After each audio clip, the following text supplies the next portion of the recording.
بسم اللہ الرحمن الرحیم۔ بولو کشمیر نیوز جو چینل ہے، میں نے ان کی جو اسٹریٹجی ہے یا ان کی جو پالیسی ہے وہ بڑی واضح ہے۔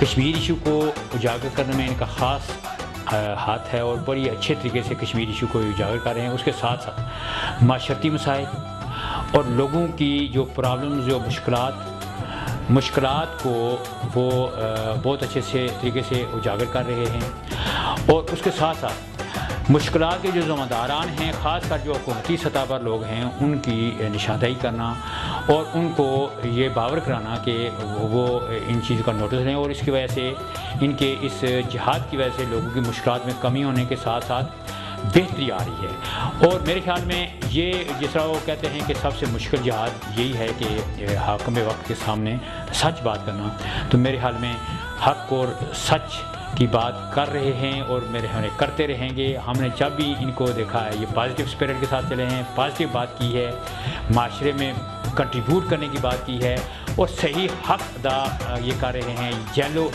جرنلزم مجھے ان میں نظر نہیں آیا، اور نہ اس طرح کی کوئی بات مجھے کہیں سے کوئی ہوتا ہے، افواہیں ہوتی ہیں یا کوئی تاثر ہوتا ہے، وہ بھی نہیں ملا۔ سچی بات، کبھی میں نے انٹرویو دیے ہیں، ان کے ساتھ ٹاک شو کیے ہیں، کبھی انہوں نے مجھ پہ کوئی پابندی نہیں لگائی کہ آپ اس طرح کی بات کریں، یہ بات کریں، کس کے خلاف بات کریں، کس کے حق میں بات کریں۔ حق، سچ اور صحیح بات کرنے کا انہوں نے مجھے کہا ہے، اور میں نے کھل کر اپنا اوپینین دیا ہے، اور یہی ان کی پالیسی ہے، اور اسی بات پہ یہ چل رہے ہیں۔ اللہ تعالیٰ، میری دعا ہے کہ بولو کشمیر نیوز مزید ترقی کرے اور مزید ترقی کی مناظر طے کرتے ہوئے یہ ایک نیشنل اور انٹرنیشنل لیول کا چینل بنے۔ اب کشمیر کھل کر بولے گا۔ بولو کشمیر نیوز زندہ باد۔